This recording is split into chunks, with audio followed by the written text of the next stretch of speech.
आज स्टार्ट करते हैं हम लोग क्लास 7 मैथमेटिक्स का नेक्स्ट चैप्टर रेखीय समीकरण यूनिट 6। देखिए, इसमें हम कुछ कॉन्सेप्ट देखेंगे पहले, उसके बाद हम चैप्टर को सॉल्व करेंगे 6A को। कॉन्सेप्ट क्या है हमारा? रेखीय समीकरण। रेखीय समीकरण पहले बिल्कुल छोटे से एक सरल सवाल को सॉल्व करेंगे, फिर उसके बाद धीरे धीरे इसकी कॉम्प्लेक्सिटी को हम बढ़ाते चलेंगे। ठीक, देखिए सबसे पहला रेखीय समीकरण है क्या और हम लोग इस चैप्टर में पढ़ेंगे क्या, बिल्कुल स्टेप बाय स्टेप एकदम ईजी वे में, बहुत ही आसान तरीके से हम लोग इसको पढ़ेंगे। इसमें बिल्कुल आसान, आपको रेखीय समीकरण बिल्कुल नहीं आता है तो भी कोई टेंशन नहीं है। आप अगर पूरा वीडियो अगर आप देखेंगे तो उम्मीद है आपको रेखीय समीकरण जो मैं बताऊंगा वो आप सॉल्व कर लेंगे अगर इस तरीके के सवाल आते हैं तो। देखिए, पहले सबसे पहले तो रेखीय समीकरण होता क्या है। देखिए, रेखीय समीकरण आपका जो है, जो यहाँ पर पद होते हैं, सबसे पहले तो हम पद की बात करते हैं। देखिए, रेखीय समीकरण पे यहाँ पर जो हम बात करेंगे तो सबसे पहले होता है हमारा LHS और एक होता है RHS। ये देखिए होता क्या है, लेफ्ट हैंड साइड और इसको बोलते हैं राइट हैंड साइड। ठीक है, अभी हम जनरली बस बात कर रहे हैं, इसका इंट्रोडक्शन ले रहे हैं क्योंकि रेखीय समीकरण से पहले भी कुछ टर्म है उनको हम देख लेते हैं। उसके बाद LHS लेफ्ट हैंड साइड मतलब बायां पक्ष, राइट हैंड साइड मतलब दाहिना पक्ष। तो यहाँ पर होता क्या है, दाहिना पक्ष और बायां पक्ष कैसे हम डिसाइड करते हैं? तो देखिए, यहाँ पर जो भी समीकरण है वो होता है इक्वल से डिसाइड होता है हमारा। इस समीकरण में एक इक्वल साइन होती है और इक्वल साइन के एक साइड आपका होता है LHS और दूसरे साइड होता है RHS। ठीक है, ये होता है हमारा रेखीय समीकरण, मतलब समीकरण, रेखीय को छोड़िए, अभी समीकरण का ही कॉन्सेप्ट है कि LHS बराबर RHS ये होना जरूरी होता है। अगर हम LHS साइड को सॉल्व करेंगे, अलग सॉल्व करेंगे, RHS को अलग सॉल्व करेंगे तो ये दोनों सेम आने चाहिए, तभी यह समीकरण है। ठीक है, देखिए अब LHS RHS ये चीजें हम लोगों ने देख लिया था, बायां पक्ष और ये दाहिना पक्ष। ठीक है, ये है हमारा बायां पक्ष और ये है बराबर दायां पक्ष। ठीक है, चलिए अब बात करते हैं रेखीय समीकरण को। देखिए, एक और चीज देखते हैं, ये हम लोगों ने पहला देखा। दूसरा कॉन्सेप्ट देखते हैं चर और अचर। देखिए, जो याद आ रहा है मैं आपको बताते जा रहा हूँ। रेखीय समीकरण से पहले का जो कॉन्सेप्ट है, जो टर्म है, हम इस चीज में पढ़ेंगे। ठीक है, चर अचर ये चीजें हम लोगों ने सुना होगा पहले कक्षा 3, 4, 5 में, ये से स्टार्ट हो जाता है चर अचर, और 6 में तो काफी अच्छे तरीके से है। ये चर क्या होता है, जिनका मान बदल सके। ठीक है, और अचर क्या होता है, जो मान कांस्टेंट होता है उसको हम बदल नहीं सकते। एग्जांपल लेते हैं। देखिए, चर क्या होता है, समीकरण में हम चर का इस्तेमाल करते हैं जिसका कोई मान हमें ज्ञात नहीं होता है और इसके जगह पे हम कुछ भी ले सकते हैं। और इसको हम दर्शाते कैसे हैं, अ से स्टार्ट होता है, मात्रा से स्टार्ट होता है, कहाँ तक, ज्ञ तक। हिंदी में अगर हमें डोनेट करना होता है, इसको अगर हमें जब इसको हमें दर्शाना होता है, डिनोट करना होता है, तो हमें अ से ज्ञ तक, अंग्रेजी में अगर हमें इसको दिखाना होता है तो ए से स्टार्ट होता है हमारा जेड तक। इसके बीच में हम लेते हैं, मतलब ये कोई संख्यात्मक चीज यहाँ पर नहीं होता है, ये इसको दर्शाने के लिए। ठीक है, तो ये हम दोनों ले सकते हैं इसमें से। मात्रा में सिर्फ, जैसे मात्रा में आप कहेंगे आ ये सब मात्राएं होती हैं, वो चीज़ें नहीं लिया जाता है। लेकिन इस मात्रा में जैसे अ हो गया, अ को हम लेते हैं ना, अ ब स द।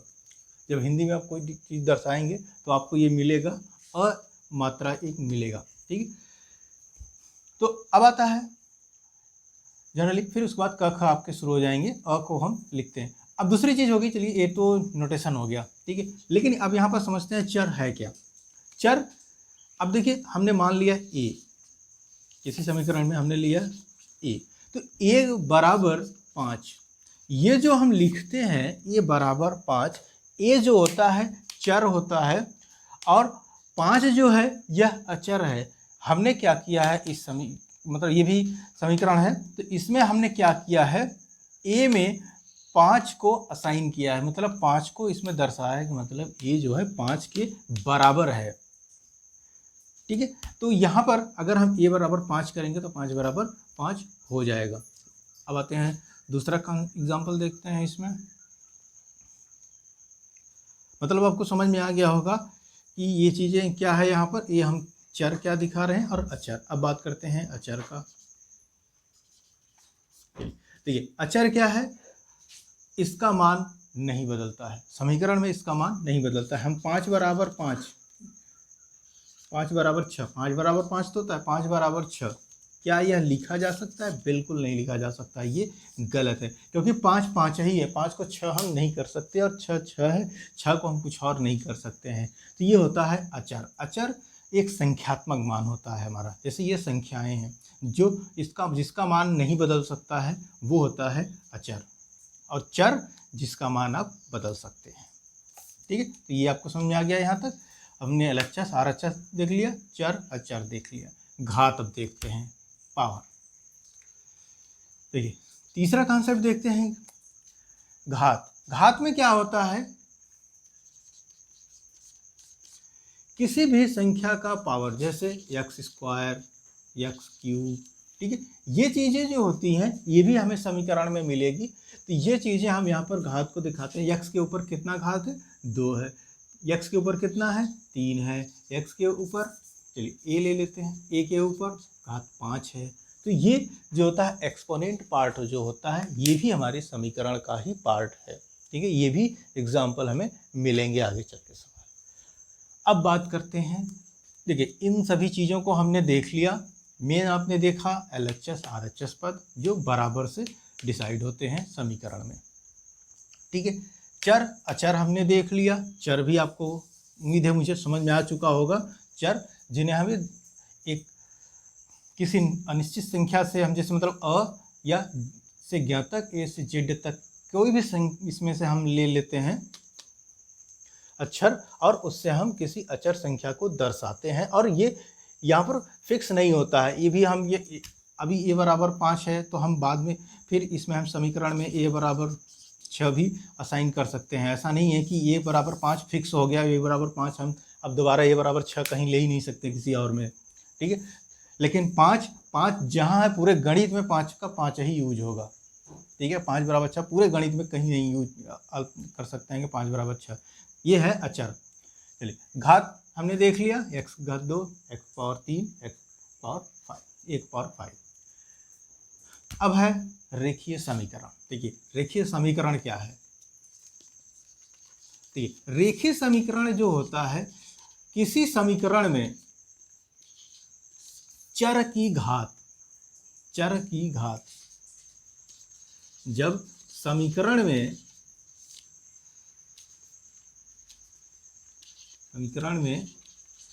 चर की घात 1 हो,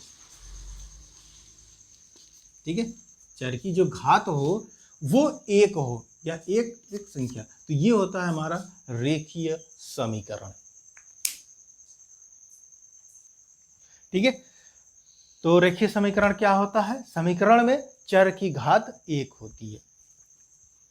ठीक है, चलिए और किस टाइप के हम यहाँ पर रेखीय समीकरण की बात करेंगे? हम यहाँ पर रेखीय समीकरण की जो बात करेंगे वो ax प्लस b बराबर cx प्लस d की बात करेंगे। ठीक है, यहाँ पर जो कंडीशन है a not equal to c, a जो है c के बराबर नहीं है या अलग अलग है। अब यहाँ पर देखिए चर कौन है? देखिए इस समीकरण में जो a b c d है वो आपका अचर है। ठीक है, वो अचर है। जो यक्स है वो है चर, यक्स जो है ये है चर। इसी की घात की बात की जा रही है। यहाँ पर देखिए घात क्या है? 1 है। ठीक है, और एक घात हम यहाँ पर चाहे इस तरीके से होता है। अगर 1 होता है तो हम यहाँ पर इसको नहीं लिखते हैं, ठीक है। तो 1 घात है, इतना उम्मीद है इतना समझ में आ गया होगा। अब चलिए कुछ एग्जाम्पल लेते हैं और इसको सॉल्व करते हैं, ठीक है। अभी हम इस पर बात करेंगे, फिर आगे एक और समीकरण है उस पर भी बात करेंगे। ax प्लस बी बटे cx प्लस डी बराबर के जो है एक कांस्टेंट है, कुछ भी वैल्यू हो सकता है हमारा, ये कांस्टेंट है। और यहाँ पर जो कंडीशन है cx plus D not equal to 0। क्यों, ये क्यों कंडीशन है? इसलिए क्योंकि देखिए ये बटे में है और बटे में कभी भी 0 से भाग नहीं जाता है, ठीक है। इसलिए कंडीशन लगा दिया गया है कि ये जो हर है, जो नीचे वाला पार्ट को हम हर बोलते हैं, ये 0 नहीं होना चाहिए, ठीक है। कि एक कांस्टेंट है। तो ये था हमारा सिर्फ जनरल इंट्रोडक्शन। अभी जो हम आगे पढ़ेंगे इस चैप्टर में, ठीक है, और एक एक करके छोटे से सवाल स्टार्ट करेंगे हम, और फिर जितनी इसकी कम्प्लेक्सिटी हम बढ़ा सकते हैं उतना तक हम इसमें सॉल्व करेंगे जितना आपके चैप्टर में है, ठीक है। और उम्मीद है ये जो कॉन्सेप्ट होगा इस चैप्टर का, ये बहुत ही इंपॉर्टेंट होगा। अगर आप कोई कंपटीशन की तैयारी कर रहे हैं, टेट की तैयारी कर रहे हैं या कोई एसएससी की तैयारी कर रहे हैं, तो ये चैप्टर बहुत ही इंपॉर्टेंट है आपके लिए, ठीक। अगर आपको ये पता है तो बहुत अच्छी बात है, और अगर पता है तो आप रिवीजन भी कर सकते हैं, और अच्छी बात है। और नहीं पता है तो आप ज़रूर इसको देखिएगा, ठीक है। और साथ में अगर आपके कोई और भी हैं जो क्लास 7 में बच्चे हैं जो पढ़ रहे हैं, उनको ज़रूर शेयर करिएगा। चलिए स्टार्ट करते हैं। इसके आगे कुछ सवाल और एग्जाम्पल लेते हैं, और जो अब अभी हम एग्जाम्पल देखेंगे पहले हम इस समीकरण पे देखेंगे, ठीक है। ax प्लस बी बराबर cx प्लस डी पर। शुरू करते हैं। देखिए कुछ थोड़ा सा एग्जाम्पल लेते हैं, बनाने का प्रयास करते हैं। रेखीय समीकरण हम बनाते कैसे हैं, थोड़ा सा वर्ड प्रॉब्लम में भी देखते हैं। बहुत ही सिंपल है हमारा यहाँ पर। चलिए कुछ एग्जाम्पल यहाँ पर हम लेते हैं। देखिए मान लीजिए कोई नाम वगैरह हम ले लेते हैं, हम लोग सिंपल नाम लेते ही हैं। सबसे पहला तो नाम रामश्याम स्टार्ट करते हैं। तो चलिए राम को हमने एग्जाम्पल ले लिया। राम के पास कुछ रुपए था, ठीक है। राम के पास कुछ रुपए था, उसके 5 गुने का 5 गुने में 10 रुपया और ऐड कर दिया गया, ठीक है।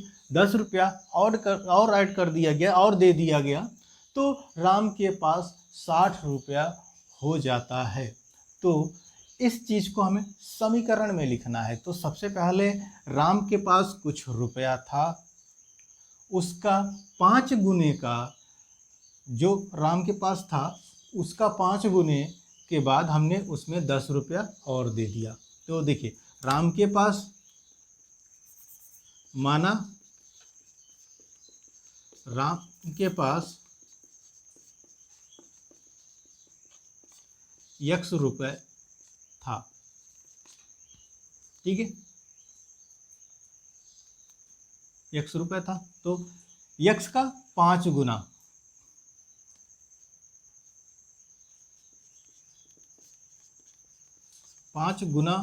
बराबर राम के पास जो पैसा था ये हो जाएगा 5x। तो 10 रुपया और मिलने पर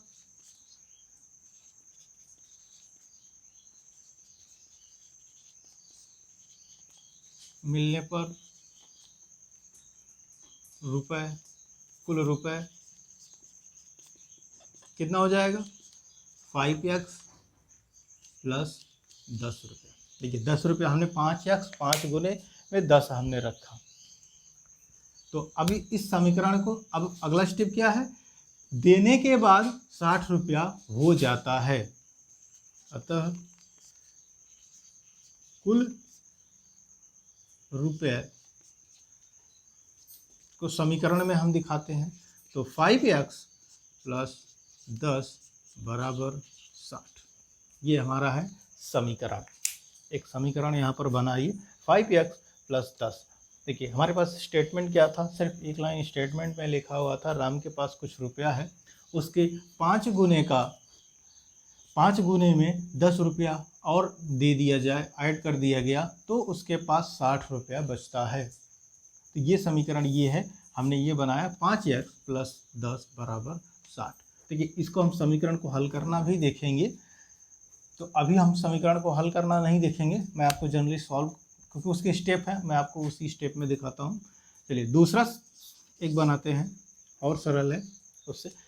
चलिए, राम के पास कुछ रुपया था, राम के पास कुछ रुपया था, उसमें 50 रुपया और ऐड कर दिया गया और दे दिया गया। राम के पास कुछ रुपया था और राम को 10 रुपया और दे दिया गया, तो राम के पास कुल 50 रुपया हो गया। ठीक है, सवाल हमारा आपको समझ में आ गया होगा, थोड़ा सा कंफ्यूजिंग हो गया।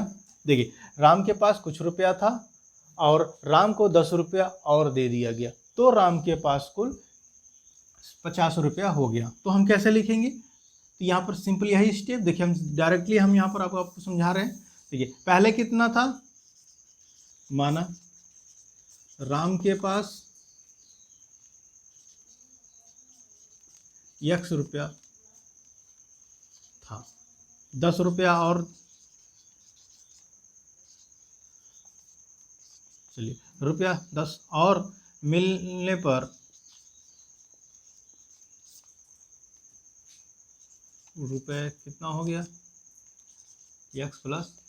बहुत ही सरल था ये, 10 रुपया और ऐड कर दिए तो x + 10। तो अब समीकरण को क्या होगा हमारा यहाँ पर देखिए समीकरण है कि मिलने के बाद उसके पास 50 रुपया हो जाता है, तो x + 10 = 50। ठीक है, चलिए एक और सवाल करते हैं। देखिए ये सब सवाल बनाने का सिर्फ तरीका मैं आपको यहाँ बता रहा हूँ, जो वर्ड प्रॉब्लम में लिखा गया होगा हमें कैसे समीकरण में लिखना है, अभी इसको सॉल्व करना भी हम लोग देखेंगे। फॉर एग्जाम्पल देखते हैं, श्याम के पास 50 रुपया था, उसने उसमें से कुछ रुपए राम को दे दिया, तो उसके पास कुल 30 रुपया बचता है। तो इसका समीकरण हमें लिखिए। ठीक है, देखिए सबसे पहले श्याम के पास कितना था, श्याम के पास रुपए बराबर 50 रुपया था, कुछ पैसे दे दिए, माना श्याम ने x रुपये दे दिया, राम को दिया, बराबर, अब कितना हो जाएगा, 50 - x, ये हो जाएगा हमारा 50 - x। अब कुल बचा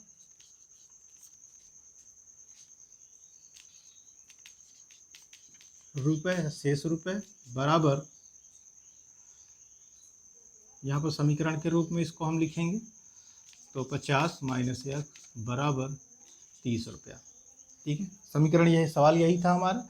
श्याम के पास 50 रुपये थे, उसने कुछ रुपए राम को दे दिया, तो उसके पास 30 रुपया बचा। तो हमें इस समीकरण को हमने यहाँ पर लिखा है, 50 रुपया उसके पास पहले से था और फिर उसने x रुपया राम को दे दिया, तो उसमें से माइनस हो जाएगा, फिर बराबर 30 रुपया उसके पास बचेगा। ठीक है, एक और एग्जाम्पल, चौथा एग्जाम्पल यहाँ पर देखते हैं। राम ने श्याम से कहा, श्याम तुम्हारे पास जितना रुपया है उसके 10 गुने में से 50 रुपया मुझे दे दो, तो तुम्हारे पास कितना शेष बचता है। तो श्याम ने कहा मेरे पास 100 रुपये शेष बचे हैं। ठीक है, तो इस चीज़ को हम समीकरण पे लिखते हैं। तो यहाँ पर देखिए समीकरण में जो हम लिखेंगे इसको, सबसे पहले तो श्याम के पास कितना रुपया था, x पैसा था, तो श्याम के पास, माना श्याम के पास x रुपये है। ठीक है, तो 10 गुना, 10 गुने में से 50 रुपया देने पर कितना हो जाएगा ये? देखिए सबसे पहले तो 10 गुने में से, तो 10 गुना 10 गुणे यक्स, क्योंकि जो उसके पास है उसमें 10 गुना हुआ, और माइनस 50 रुपया। ठीक है, ये चीज़ हुआ, ये हमारा समीकरण हुआ। तो इस समीकरण को हम अब इस तरीके से लिखेंगे 10x माइनस 50। ठीक है, शेष राशि, शेष रुपया कितना बचा? 10x माइनस 50 बराबर 100 रुपया। ये जो है ये हमारा समीकरण है। ठीक है, हमने लिख दिया इसको, इसलिए थोड़ा सा समझना था इसमें। ठीक है, तो इस तरीके से हम समीकरण बनाते हैं, जो जो बोला जाता है उसी हिसाब से हम इसमें कैलकुलेशन करते जाते हैं। तो यहाँ पर देखिए सभी में एक चर पद है और एक अचर पद है, मतलब यहाँ पर चर और अचर दोनों का मिक्स है यहाँ पर। ठीक है, तो अब इसी से रिलेटेड कुछ एग्जाम्पल को हम लेते हैं, सवाल उसको सॉल्व करते हैं, कैसे हम सॉल्व करते हैं रेखीय समीकरण को। ठीक है, वो नेक्स्ट टॉपिक में देखते हैं। चलिए अब देखते हैं रेखीय समीकरण को हल करना जब एक पक्ष में व्यंजक और दूसरे पक्ष में संख्या हो। ठीक है, देखिए x प्लस, पहला सवाल है, हम यहाँ पर एग्जाम्पल x प्लस 3 बराबर 10। ठीक है, x प्लस 3 बराबर 10। तो इसको हम कैसे सॉल्व करेंगे? देखिए इस तरीके के समीकरण को सॉल्व करने के लिए हमारे पास जो है, पहले तो हम इसमें एलिमिनेट करेंगे, मतलब इसमें किसी भी संख्या से या तो जोड़ेंगे या तो घटाएंगे या गुणा भाग, कुछ भी करके हमें यहाँ पर एक चर अलग करना है, अचर अलग करना है। ठीक है, एक पक्ष पे चर करना है, दूसरे पक्ष पे अचर करना है, तो हमारा आंसर आ जाएगा। दूसरा जो होता है वो है हमारा इसमें पंचांतर विधि। तो पंचांतर विधि हम अगले स्टेप में देखेंगे, अभी हम सिर्फ इसको एलिमिनेट करके देखते हैं। तो देखिए इसमें बताइए क्या किया जाए कि किस संख्या से जोड़ा, घटाया, गुणा, भाग जो भी किया जाए कि एक तरफ चर हो जाए दूसरी तरफ अचर हो जाए। तो यहाँ पर देखिए चर पहले किस तरफ है, हमारा LHS के साइड पर हमारा चर है जो कि यक्स है। यक्स क्या है? चर है। तो यक्स प्लस 3, तो हमें यहाँ पर 3 को हटाना है। ठीक है, 3 को हमें यहाँ पर हटाना है। तो अब RHS पे देखिए 10 है, तो हमें कुछ ऐसी संख्या लेनी है जिससे ये 3 यहाँ से हट जाए। तो हम क्या करेंगे, इसको कैसे हटाएंगे? तो यहाँ पर लिखेंगे हम 3 से दोनों पक्षों में घटाने पर। ठीक है, देखिए हम क्या कर रहे हैं, 3 से दोनों पक्षों पर घटा देते हैं। तो यक्स प्लस 3 माइनस 3 बराबर 10 माइनस 3। तो यहाँ पर देखिए प्लस और माइनस है, तो 3 और 3 जो हो जाएंगे ये घट कर ख़त्म हो जाएंगे, 0 हो जाएंगे, बराबर 10 में से 3 गया 7। ये हमारा है आंसर, यही है उत्तर। दूसरा 5 प्लस यक्स बराबर 10। ठीक है, अब देखिए इसमें कैसे सॉल्व करेंगे। देखिए इसमें यक्स आगे था, हम यहाँ हर तरीके से सॉल्व हम आपको बता दे रहे हैं। 5x प्लस यक्स, तो अब यहाँ पर हम क्या करेंगे, यहाँ से 5 को हटाना है, तो ये x हो जाएगा, और x बराबर जो होगा ये यहाँ पर चर आ जाए, मतलब एक साइड चर हो जाएगा दूसरे साइड अचर हो जाएगा। तो 5 घटाने पर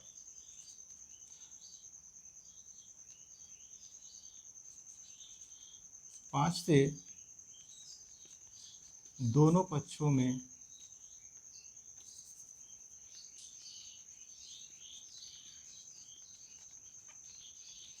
घटाने पर, तो ये हो जाएगा यहाँ पर 5 माइनस 5 यहीं लिख देते हैं आगे, प्लस यक्स बराबर 10 माइनस 5। ये हो जाएगा, 5 में से 5 गया तो ये खत्म हो जाएगा, प्लस है माइनस है, कोई चिन्ह नहीं है तो प्लस हो है यहाँ पर।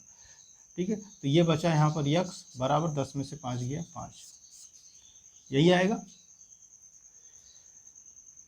ठीक है, चलिए एक और एग्जांपल लेते हैं यहाँ पर, तीसरा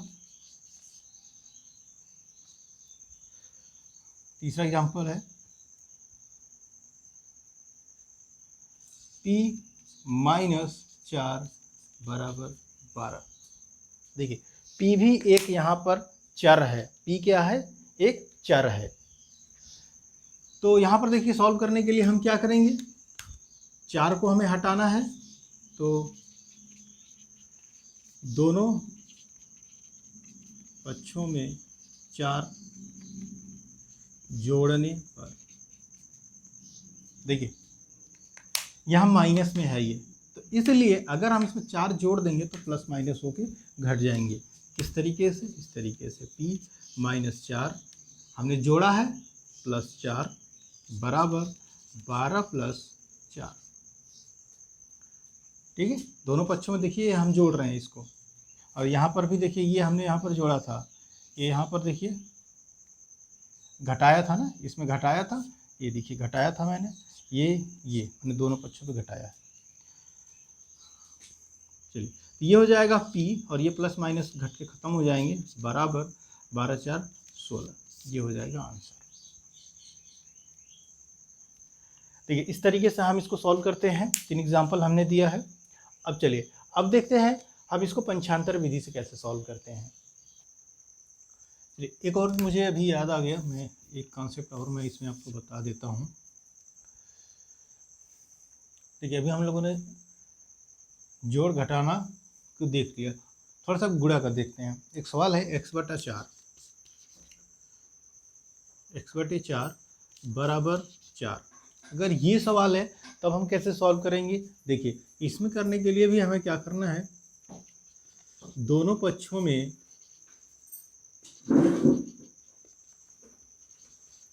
4 से गुणा करने पर, ठीक है। तो देखिए जब भी बटा संख्या होता है, बटा में अगर हम किसी संख्या से गुणा करते हैं तो हमेशा अंश में गुणा किया जाता है, तो x/4 × 4, ठीक है। अगर साइड में भी अगर गुणे लिखा जाएगा तो उसका भी गुणा ऊपर ही होगा, बराबर 4 × 4 बराबर ये हो जाएगा 4x। देखिए 4x/4 लिखते हैं, चाहे आप यहाँ पर से ही आप इसको काट सकते हैं, तो ये हो जाएगा बराबर x बराबर 4 × 16, ठीक है। जैसे एग्जाम्पल था। चलिए अब पंचांतर विधि देखते हैं। ठीक है, पंचांतर विधि से हम यहाँ पर सॉल्व करते हैं। पहला एग्जाम्पल यहाँ पर देखते हैं। देखिए पंचांतर विधि में हम एक संख्या को क्या करते हैं, संख्या मतलब जो अचर पद होता है, चर या अचर पद को हम LHS से RHS या RHS से LHS, मतलब साइड चेंज कर देते हैं, मतलब एक पक्ष से दूसरे पक्ष पे ले जाते हैं। लेकिन जब एक पक्ष से दूसरे पक्ष पे ले जाते हैं तो थोड़ा सा उसमें चेंजेज होते हैं। वो होता है उसके चिन्ह, उनके सामने वाला जो चिन्ह होता है, अगर प्लस है तो ऋण हो जाएगा और ऋण है तो प्लस हो जाएगा। अब चाहे जिधर से वो एक दूसरे, बस दूसरी साइड जंप हुआ, बराबर के दूसरी साइड जब भी जंप होगा तो चिन्ह बदल जाएंगे। ठीक है, देखिए एग्जाम्पल लेते हैं। x+3 बराबर 10, हमारा पहला सवाल था, अभी हम लोगों ने इसको हमने सॉल्व किया था। तो अब यहाँ पर देखिए हम पंचांतर करेंगे। तो पंचांतर देखिए, पंचांतर सबसे पहले हम करते क्यों हैं, हम एक साइड को चर लाते हैं, दूसरे साइड को अचर लाते हैं। ठीक है, तो यहाँ पर देखिए x है तो हम x यहाँ पर करेंगे और 3 को क्या करेंगे, पंचांतर करेंगे। 3 को बराबर, 3 को अब हम लाएंगे इस साइड पर, 3 को पंचांतर करने पर तो 10 यहाँ लिखेंगे। अब देखिए ये जो आएगा इसके आगे हम ऐड करेंगे और देखिए यहाँ पर प्लस है, ठीक है। तो जब ये बराबर के दूसरे साइड आएगा तो ये माइनस हो जाएगा, ये हो जाएगा x बराबर 7। ठीक है, सेम आंसर हमको पहले वाले में भी मिला था। दूसरा एग्जाम्पल लेते हैं। 5 + x बराबर 10। अब यहाँ पर देखिए, यहाँ पर क्या है, 5 इस साइड पर है लेकिन यहाँ पर कोई साइन नहीं है, तो साइन नहीं है तो इसका मतलब प्लस है ये। अब अगर हम इसको पंचांतर करेंगे तो x बराबर 5 को पंचांतर करेंगे और इसको लाएंगे हम RHS साइड पे, अभी LHS में है तो RHS साइड पे लाएंगे तो 10, यहाँ प्लस है तो इसके आगे हो जाएगा माइनस। 5 को पंचांतर करने पर देखिए, अगर आप यहाँ लिखना चाहें तो दोनों में इस तरीके से लिख सकते हैं। 5 को LHS या LHS, हाँ ठीक है, कोई बात नहीं, आप जैसा लिखना चाहें। LHS से RHS साइड पर पंचांतर करने पर बाएं पक्ष से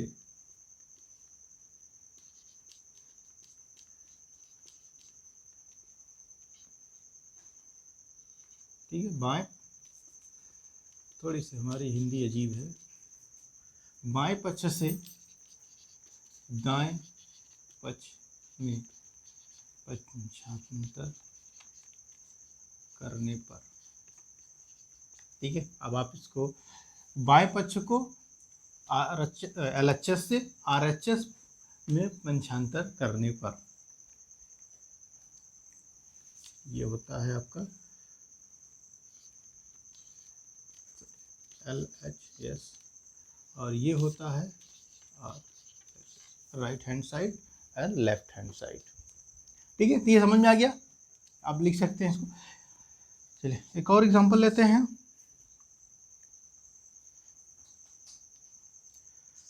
दो प्लस, या चलिए इसको ऐसे लेते हैं, 2 बराबर 4 प्लस यक्स, ठीक है। इस तरीके से हमने लिया 2 बराबर 4 प्लस यक्स। अब यहाँ पर हम क्या करेंगे, लेकिन अभी इसका आंसर तो हमने लिखा नहीं पूरा।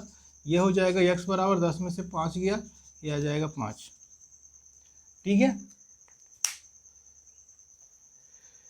ठीक है, तो इसको सॉल्व करते हैं। 2 बराबर 4 प्लस यक्स है। अब देखिए यहाँ पर RHS साइड में सारी संख्याएं आ गई, मतलब यहाँ पर अचर और चर जो हैं, चर पद देख रहे हैं, ये आपका RHS साइड पर है, मतलब दाहिने साइड पर है। लेकिन हमको इसको कहाँ पर लाना है, बाएं साइड पे लाना है। तो यहाँ पर देखिए क्या पंचांतर करेंगे, यक्स को हम इस साइड लाएंगे और ये अचर पद जो 2 है इसको हम लाएंगे दूसरे साइड पर भेजेंगे, पंचांतर करेंगे। तो पंचांतर हम 2 का करेंगे और यक्स का करेंगे। तो देखिए कैसे करेंगे, तो सबसे पहले हम करते हैं यक्स को इस साइड लाते हैं। तो यक्स को जब हम लाएंगे तो ये हो जाएगा 2 माइनस यक्स, 2 माइनस यक्स बराबर 4। अभी देखिए मैं एक स्टेप कर रहा हूँ, आप 2 स्टेप भी डायरेक्टली कर सकते हैं। अगर ऑब्जेक्टिव टाइप है तो आपको तो डायरेक्टली ही करना है वहाँ पर,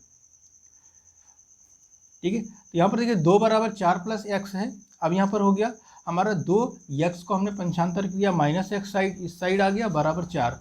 अब 2 को भी हमें कहाँ भेजना है, अचर के साइड पर, मतलब राइट हैंड साइड पर RHS पे भेजना है। तो माइनस एक्स बराबर यक्स, ये हो जाएगा 4 और दूसरी साइड आ जाएगा, ये हो जाएगा -2, ठीक है। तो अब ये आंसर हो जाएगा हमारा माइनस यक्स बराबर ये हो जाएगा 2, ठीक है। लेकिन यहाँ पर आंसर को भी मुझे यहाँ नहीं छोड़ना है। देखिए अब यहाँ पर क्या करेंगे, हमारा आंसर आना कितना चाहिए था,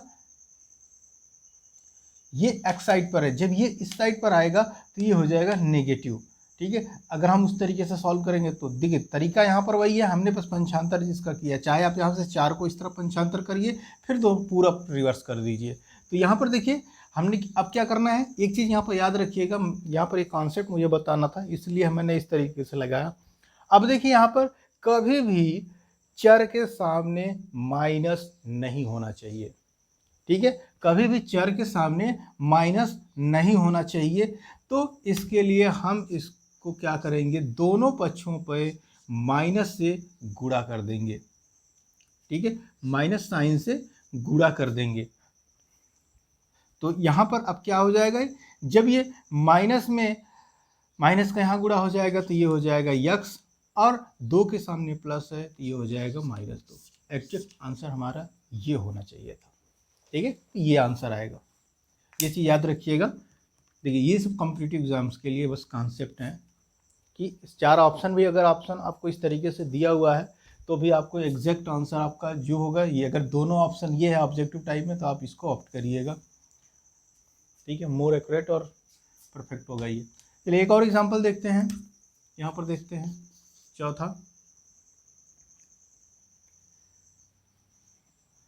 कुछ चलिए 6 माइनस यक्स बराबर 12, ये हमने लिया यहाँ पर। देखिए यहाँ पर क्या करेंगे, -6 है यहाँ पर और 6 इस साइड पर। देखिए x जो है हमारा ऑलरेडी LHS साइड पर है, मतलब बाएं पक्ष पे ऑलरेडी है, तो हमें अब इसको कहीं करने की ज़रूरत नहीं है। इस पहले वाले में देखिए x जो है पहले से वो हमारा अपोजिट था, हमको लाना किधर है, मतलब बाएं साइड पे, तो पहले से दाएं साइड में था, तो यहाँ पर पहले से ही हमारा बाएं साइड में है, तो फिर हमें करने की ज़रूरत नहीं है। हमें पंचांतर सिर्फ करना है कि इसको x बराबर 12 - 6, ठीक है। देखिए यहाँ प्लस था तो यहाँ ये माइनस हो गया, ठीक है। पंचांतर विधि में क्या होता है, जब भी धनात्मक संख्या पंचांतर होता है दूसरे साइड पे तो वो नेगेटिव हो जाता है, जब नेगेटिव संख्या पंचांतर होता है दूसरे साइड पे तो वो धनात्मक हो जाता है, रिवर्स हो जाता है। प्लस है तो माइनस, माइनस है तो प्लस, ठीक है। अब देखिए -x बराबर 12 में से 6 गया, ये हो जाएगा 6। अब आंसर फिर यही चीज़, सेम चीज़ आ गया यहाँ पर, तो हमें यहाँ पर क्या करना है, गुणा करना है माइनस से पूरे पद में। मतलब ये जो गुणा होता है LHS RHS दोनों साइड पे होता है, तो ये हो जाएगा, सॉरी, x बराबर ये हो जाएगा -6।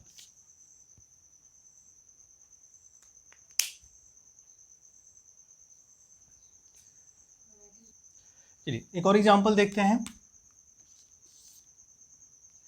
देखिए 5x बराबर 20, इसको कैसे सॉल्व करेंगे।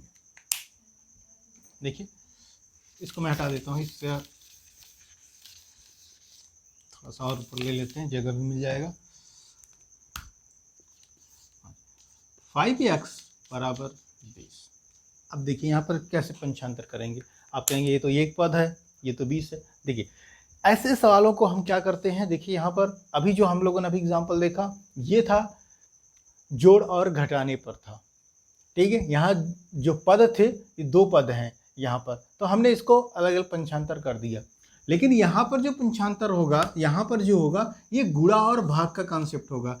अब ये चीज़ में देखिएगा, यहाँ पर जब भी चर पद किसी संख्या से गुणा हो, किसी अचर पद से गुणा में हो, जैसे 5x, तो दूसरे साइड जब हम अचर को पंचांतर करेंगे तो अगर गुणा में है तो भाग में जाएगा, अगर भाग में है तो वह गुणा हो जाएगा, ठीक है। तो यहाँ पर देखिए गुणा है तो ये x बराबर ये क्या हो जाएगा 20/5, ये नीचे आएगा हमेशा, गुणा में है तो ये हमेशा हर वाले पार्ट में आएगा, 20/5 हो जाएगा। तो x बराबर 5 और 20, x बराबर, ठीक है।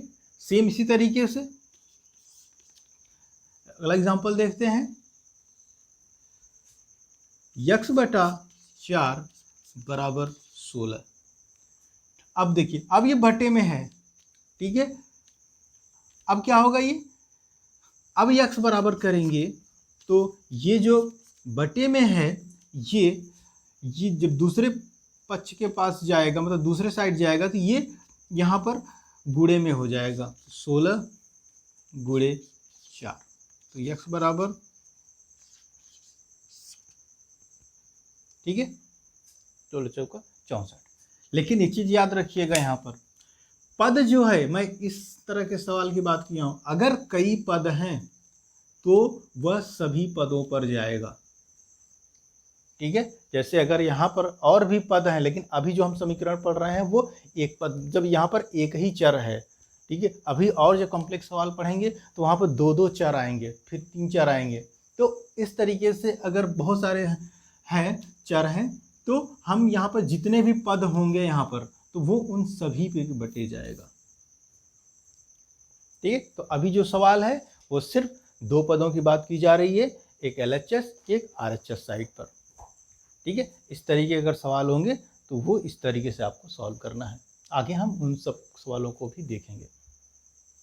चलिए, जब मैंने 2 पदों वाला बात कर लिया है तो उसको भी एग्जांपल देख ही लेते हैं और आगे थोड़ा सा और एग्जांपल देख लेते हैं। देखिए 5x + 10 बराबर 30। अब देखिए यहाँ पर देखिए जो हमें चर पद निकालना है वो किसी के साथ गुणा के रूप में है, और यहाँ पर कुल कितने पद हैं, अभी इसको हम देखेंगे तो 3 पद हैं, लेकिन ये जो अचर पद हैं ये अभी एक हो जाएंगे, क्योंकि जब पंचांतर करके हम सॉल्व करेंगे। देखिए अब इसको सॉल्व करेंगे तो सबसे पहले चर अचर को पहले अलग करिए। तो 5x बराबर 30 माइनस 10 का हम मैंने पंचांतर कर दिया। तो पंचांतर जब किया इसका, क्योंकि देखिए ये दोनों अचर पद हैं तो यहाँ पर एक साइड हो गए और ये चिन्ह बदल गया, क्योंकि यहाँ प्लस था तो प्लस से आया था तो माइनस हो गया। तो अब ये 5x बराबर, पहले इसको सॉल्व कर लेते हैं, तो 30 में से 10 गया, ये हो जाएगा 20। देखिए अब तो सेम बन गया वही जो अभी हम लोगों ने सॉल्व किया था। तो bx बराबर तो 20/5 बराबर 4।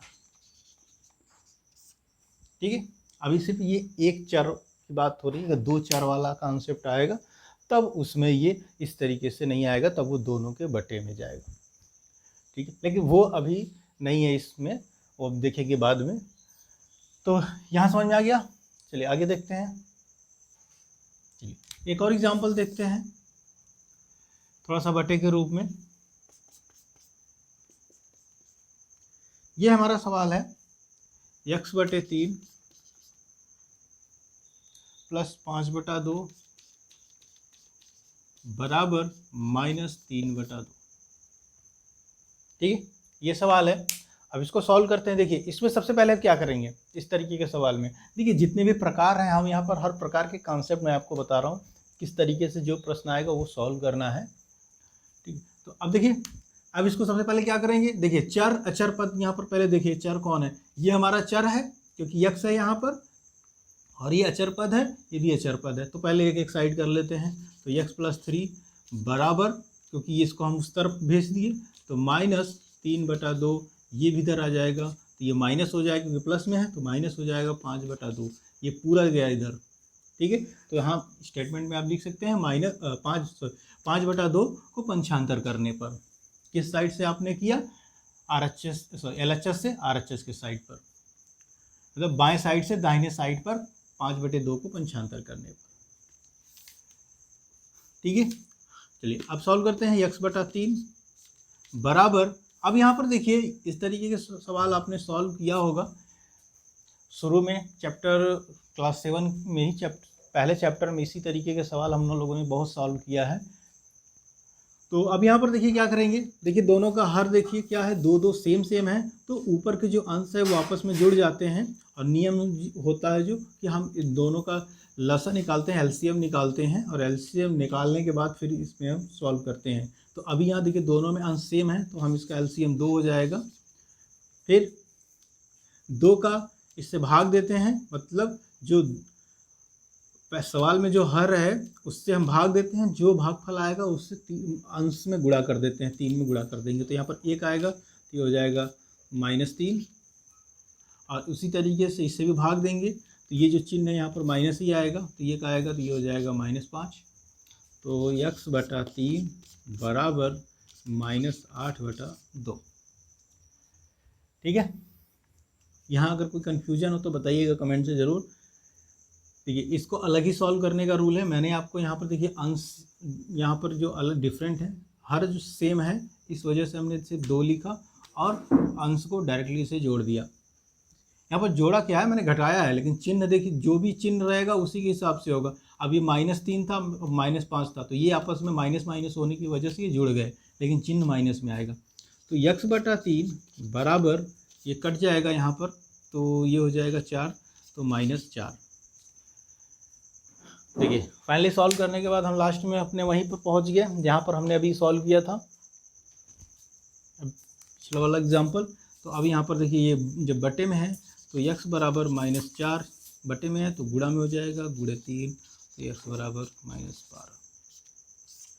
ये हमारा आंसर हो गया। चलिए देखिए अभी जो हम लोगों ने कॉन्सेप्ट देखा इतना पंचांतर विधि से, एक चीज़ और है यहाँ पर, हम इसका उत्तर की जांच कैसे करते हैं वो हम देख लेते हैं। यहाँ पर बहुत ही इजी है उत्तर की जांच करना। मैं आपको यहाँ एक बता देता हूँ, बाकी चीज़ें आप खुद प्रयास करिएगा। अगर कोई भी डाउट है तो फिर कमेंट से ज़रूर पूछिएगा। देखिए ये जो आंसर आया था अभी हम लोगों ने सॉल्व किया था, इसके उत्तर की जांच करते हैं। देखिए x बराबर 5 है, तो हमें जांच करने का मतलब क्या होता है। देखिए कि समीकरण होता है, मैंने आपको शुरू में ही बताया था, समीकरण का मतलब ही होता है RHS बराबर LHS। दोनों पक्ष बराबर होना चाहिए, तभी आपका जो आंसर आया है चर पद का तभी सही होगा, नहीं तो नहीं सही है। ठीक है, तो यहाँ पर देखिए 5x + 10 = 30 है, तो यहाँ पर देखिए 5x + 10 = 30।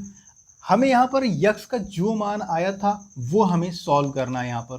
तो 5 × 4, 4 कहाँ से आया, x का मान था, ये गुणा में है तो मैंने यहाँ गुणा लगा दिया।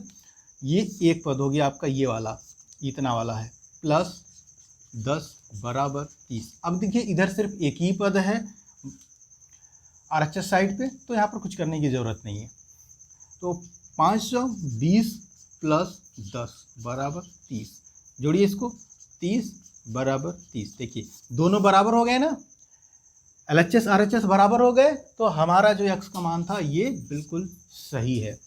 इसी तरीके से यहाँ इसकी भी जांच कर लेते हैं, x/3, तो x/3 सवाल नहीं उतारते हैं, डायरेक्ट सवाल यहाँ पर है।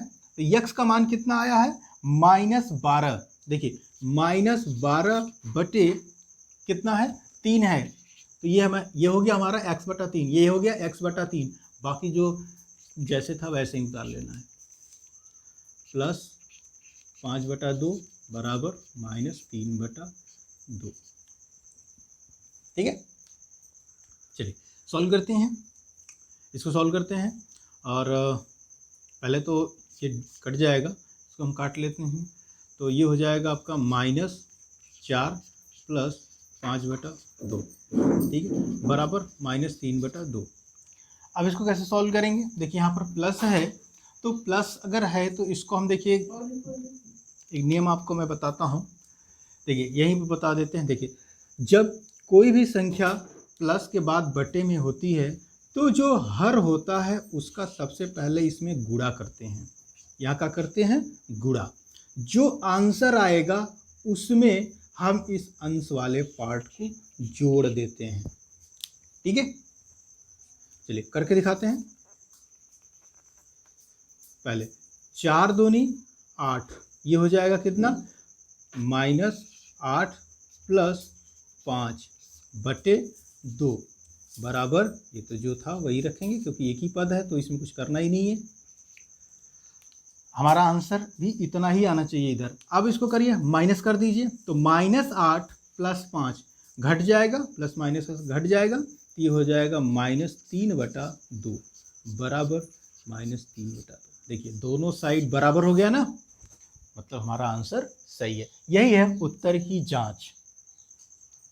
ठीक है, ये था उत्तर की जांच, यहाँ पर ये भी था उत्तर का जांच।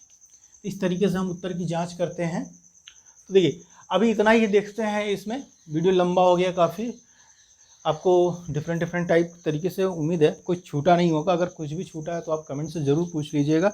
नेक्स्ट चैप्टर में अभी हम अगले क्लास में वीडियो में हम लोग देखेंगे जो कॉन्सेप्ट है हमारा ax + b। इतने में ही मैं आपको दिखा देता हूँ कौन सा हम सॉल्व करने वाले हैं। अभी हम देखेंगे अब ax + b बराबर cx + d। ठीक है, ये वाला कॉन्सेप्ट अब हम नेक्स्ट क्लास में देखेंगे। इससे रिलेटेड जो भी प्रश्न होगा, इसका एग्जाम्पल होगा, उसको सॉल्व करेंगे हम लोग नेक्स्ट क्लास में। ठीक है, अभी इतना ही, मिलते हैं नेक्स्ट क्लास में। अगर कोई डाउट है, कोई भी कन्फ्यूजन है तो आप कमेंट से ज़रूर पूछ लीजिएगा। अगर वीडियो अच्छा लगा हो तो लोगों तक जरूर शेयर करिएगा। थैंक यू, मिलते हैं नेक्स्ट क्लास में।